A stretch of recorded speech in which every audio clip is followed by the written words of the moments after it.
நம்ம 7வது படத்தில் யூனிட் எக்ஸசைஸ் 4th சம். ஒரு கூம்பின் இடைகண்டம் 10 சென்டிமீட்டர் நீளமுள்ள ஒரு உருளையுடன் இணைக்கப்பட்ட எண்ணெய் புலனில் மொத்த உயரம் 22 சென்டிமீட்டர் ஆகும். எந்தெந்த வடிவம் கொடுத்துருக்காங்க அண்டர்லைன் பண்ணிக்கோங்க. இடைகண்டம் கொடுத்துருக்காங்க, உருளை கொடுத்துருக்காங்க. இடைகண்டத்தை எது மேலே இணைச்சிருக்காங்க? இடைகண்டத்துலேருந்து வரும், கூம்புலேருந்து வரும். அதுதான் கூம்பின் இடைகண்டம் கொடுத்துருக்காங்க. 10 சென்டிமீட்டர் நீளமுள்ள ஒரு உருளையுடன், அப்போ நீளம் அப்படிங்கிறது உருளையினுடைய உயரம் ஹெச்சா, இணைக்கப்பட்ட எண்ணெய் புனலின் மொத்த உயரம். அப்போது ஒரு இடைகண்டம் எங்கே இணைஞ்சிருக்குன்னா 10 மீட்டர் உயரம் உள்ள, இல்லை 10 சென்டிமீட்டர் நீளம் உள்ள ஒரு உருளை மேலே இணைஞ்சிருக்கு.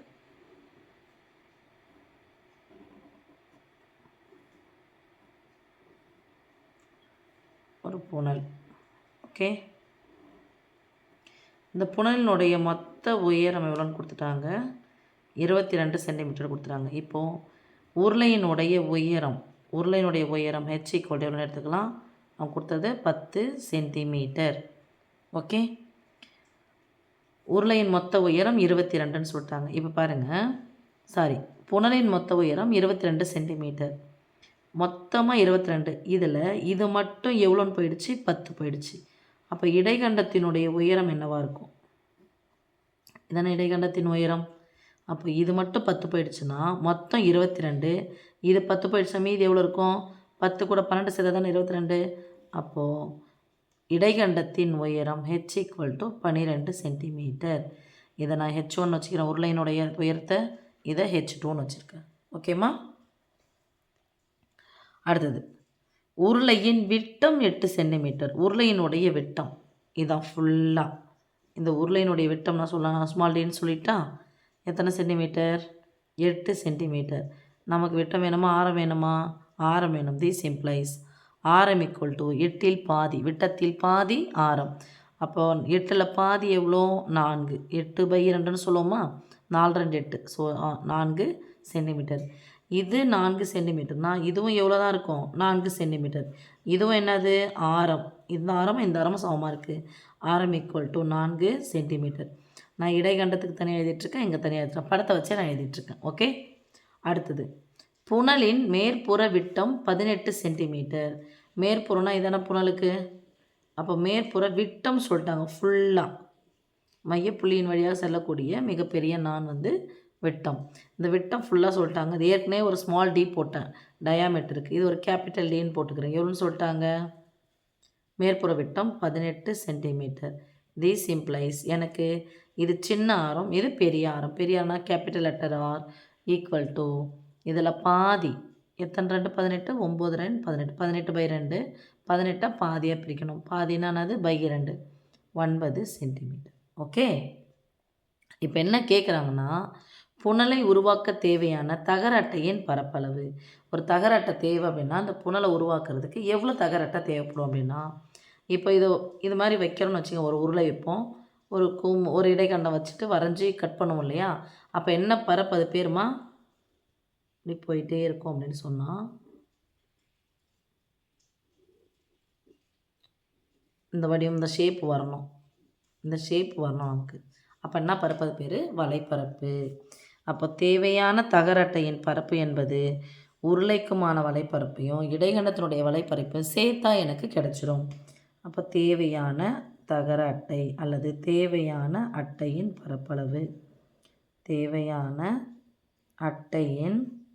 பரப்பளவு, ஈக்குவல் டு உருளையின் வலைப்பரப்பு ப்ளஸ் இடைகண்டத்தின் வலைப்பரப்பு. இப்போ உருளினுடைய வரைப்பரப்பு ஃபார்முலா 2 × π × RH சதுர அலகுகள் ப்ளஸ் இடைகண்டத்தின் வலைப்பரப்பு π × R × L சதுர அலகுகள். இடைகண்டத்தின் வலைப்பரப்பு கூம்பினுடைய வலைப்பரப்புல தான் இடைகண்டமே வருது, தான் கூம்பின் இடைகண்டம் சொல்கிறாங்க. அப்போ ஆருக்கு பதிலாக எத்தனை ஆர் போட போகிறோம்? டபுள் போட போகிறோம். Capital R + small r × L சதுர அலகுகள். இப்போ எனக்கு கேபிட்டல் R தெரியும், ஸ்மால் r தெரியும், L தெரியாது. அப்போ Lக்கு போகணுன்னா என்ன தேவை? எனக்கு capital R small r H2 தேவை. இப்போ இதுதான் L சாய் உயரம், ஸ்லாண்டிங் ஹைட். இது இருக்குல்ல, இதுதான் ஸ்லாண்டிங் ஹைட். இது எதிலேருந்து வந்துச்சு? கூம்புலேருந்து வந்துச்சு. இப்போ நான் கூம்பு இதுவாக எடுத்துக்கிறேன். கூம்பு எந்த முக்கோணம்? செங்கோண முக்கோணத்தினுடைய ஒரு பக்கத்தை அச்சா வச்சு சுற்றினா எனக்கு கூம்பு கிடச்சிரும். அப்போது இது ஹைட்டு, இது ஆரம், இது சாய் உயரம். என்ன முக்கோணம்? செங்கோண முக்கோணம். ஒரு செங்கோண முக்கோணத்தில் கர்ணத்தின் வர்க்கமானது மற்ற 2 பக்கங்களின் வர்க்கங்களின் கூடுதலுக்கு சமம். இப்போது இதில் தான் கட் பண்ணி எனக்கு ஒரு இடைகண்டமாக வருது. இப்போ இது கேபிட்டல் ஆர் ஆகிடும், இது ஸ்மால் ஆர் ஆகிடும். அப்போ இந்த ஆர் கண்டுபிடிக்கணும் என்ன பண்ணால், பெரிய ஆரத்துலேருந்து சிறிய ஆரத்தை கழிச்சிடணும். Capital R minus small R equal to 9லேருந்து 4 கழிச்சா எவ்வளோ சாமி? 5. அடுத்து ஹெச் ஈக்குவல் டு கொடுத்துட்டாங்க 12. அப்போ பித்தாகரஸ் தேற்றப்படி பித்தாகரியன் தொகுதிகள் 8ஆம் கிளாஸ்லேயே படித்தாச்சு. என்னனாலும் சொல்கிறேன் நான். ஒரு பித்தாகரியன் தொகுதிகளில் 12 வந்துடுச்சு, ஒரு பக்கம் 5 வந்துடுச்சுன்னா இன்னொரு பக்கம் என்னவாக இருக்கும்? L equal to 13 centimetre. எப்படின்னு பார்த்துடலாமா? இப்போது கர்ணம் தான் யார்? இப்போது எல். எனக்கு எல் தேவை. உயரம் எவ்வளோன்னு தெரியும்? 12. இந்த ஆரத்துலேருந்து பெரிய ஆரத்துலேருந்து சின்ன ஆரம் கழிச்சிட்டா எனக்கு என்ன கிடச்சிருச்சு? 5. அப்போ கர்ணத்தின் வர்க்கமானது எல் ஸ்கொயர் ஈக்குவல் டு அடுத்த 2 பக்கங்களின் மற்ற 2 பக்கங்களின் 12, 5 வர்க்கங்களின் கூடுதலுக்கு சமம். ஓகே. 12 ஸ்கொயர் 144 ப்ளஸ் 5 ஸ்கொயர் 25 கூட்டினா 169. 169 யாருடைய ஸ்கொயர்? 13 ஸ்கொயர். அப்போ ஸ்கொயர் ஸ்கொயர் ஈக்குவல் ஆகுது. எல்லனுடைய மதிப்பு என்னது? 13. இதான் சொன்னால் ஒரு பக்கம் 12 வந்துடுச்சு, ஒரு பக்கம் 5 வந்துடுச்சுன்னா கண்டிப்பாக இன்னொரு பக்கம் கர்ணம் என்னவாக இருக்கும்? 13 சென்டிமீட்டர். ஓகே. இப்போ இதை இடத்துல அப்ளை பண்ணிடலாம். இதுக்கு முன்னாடி இது நடுவில் ப்ளஸ்ஸோ மைனஸ் வந்துச்சுன்னா இது முன்னாடி இருக்கிறது ஒரு உறுப்பு, பின்னாடி இருக்கிறது ஒரு உறுப்பு ஃபுல்லாக. ஏன் நடுவில் அங்கே இருக்குது இன்ட்டு, இங்கேயும் இன்ட்டு இருக்குது. அப்போ காமனாக யாருக்கான்னு பார்த்தா இங்கேயும் பை இருக்குது, இங்கேயும் பை இருக்குது. மிஸ் இங்கே 6க்கு எடுத்துக்கலான்னா இங்கே நடுவில் ப்ளஸ் இருக்குது, அதனால் 6 எடுக்கக்கூடாது. ஏன்னா இங்கே ஒரு ஆர் கேபிட்டல் ஆர் வந்துடும். அதனால் பை மட்டும் பொதுவாக எடுத்துக்கிறோம். பொதுவாக எடுத்து என்ன பண்ணணும்? ப்ராக்கெட் போட்டு என்ன பண்ணணும்? கேன்சல் பண்ணணுமா? 2 × r × h plus r plus r × l சதுர அலகு. இந்த போட்டோன்னா இந்த ப்ராக்கெட் இப்படி போடுங்க. இந்த ப்ராக்கெட் போட்டிங்கன்னா அடுத்த ப்ராக்கெட் இதை போடுங்க. சதுர அலகு. இப்போ 22/7 பையனுடைய மதிப்பு. ஓகே. 2 × r. 2r என்னப்பா? 2 மடங்கு ஆரம்னா விட்டம் தானே. அப்போ ஏற்கனவே கொடுத்துருக்காங்க இந்த விட்டம், நார்மலாக இருக்கிற இந்த விட்டம் அல்லது அந்த ஆறுனுடைய மதிப்பு 2 × 4 × உயரம். இது யாருடையது? உருளையினுடையது. அப்போ இது என்ன போடுறோம்? h1 போட்டுக்கிறோம். ஓகே. h1 போட்டு முடிச்சுட்டு h1 மதிப்பு 10 போடுறோம். ப்ளஸ் கேபிட்டல் ஆர்னுடைய மதிப்பு இங்கே 9, ஸ்மால் ஆர்னுடைய மதிப்பு 4. 9 4 கூட்டினா 13 × 13. 22/7 4 2 8 8 10 80 ப்ளஸ் 13 ஸ்கொயர் இப்போ தான் போட்டேன். எவ்வளோ? 169. இந்த ப்ராக்கெட் பதிலாக இன்ட்டு போட்டுக்கிட்டேன் நான். 169 80 கூட்டினா எவ்வளோமா? கடைசி நம்பர் கூட்டினா 9. 8 கூட 6 சேர்த்தா 14க்கு 4 மீதி 1 1 1 2. இப்போது குறுக்கு கேன்சல் பண்ணணும். கேன்சல் பண்ணிடலாமா? 1 7 3 21 மீதி 2 ரைட். 3 5 35 மீதி 39ல் 35 போயிடுச்சா? மீதி 4. 4ல் 7 அடங்காது. அடங்கலைன்னா என்ன பண்ணணும்? 0 சேர்க்கணும். 0 சேர்த்தா வைக்கணும், புள்ளி வைக்கணும். 5 35 மறுபடியும் போய்கிட்டே இருக்கும். நான் என்ன பண்ணுறேன்? 35.5ன்னு எடுத்துக்கிறேன். இல்லை 35.6ன்னு கூட எடுத்துங்க. இன்ட்டு 22 பெருக்கிறேன். 2 10 மீதி 1, 2 10 1 11 மீதி 1 3 2 6 1 7. அதே நம்பர் தான் வரப்போகுது.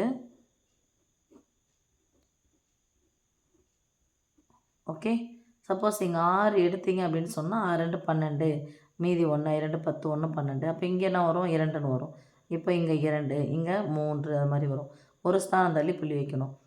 நமக்கு 781 புள்ளி அப்படின்னு வரும். இல்லை 783 புள்ளின்னு வரும். நமக்கு தோராயமாக எவ்வளோ போட்டுக்கலாம்னா இடம் இல்லை, நாங்கள் போட்டுக்கிறோம். தேவையான பரப்பளவு தோராயமாக 781 இல்லைனா 82ன்னு போட்டுக்கோங்க. 782 சதுர சென்டிமீட்டர். ஏன்னா இங்கே 5 5ன்னு போட்டோம்னா கொஞ்சம் போகும். நமக்கு 35.55ன்னு போயிட்டே இருக்கும். இது ஒன்று கேன்சல் பண்ணிட்டோம்னா 5 வந்துச்சுன்னா இது ஒன்று கூட கூட்டிங்கன்னா 36 வந்துடும். இல்லை 55 போட்டு போயிருக்குன்னா 782 வந்துடும். அப்போ தோராயமாக 781 வருது, ஒன்று 82 வருது, 83 வருது.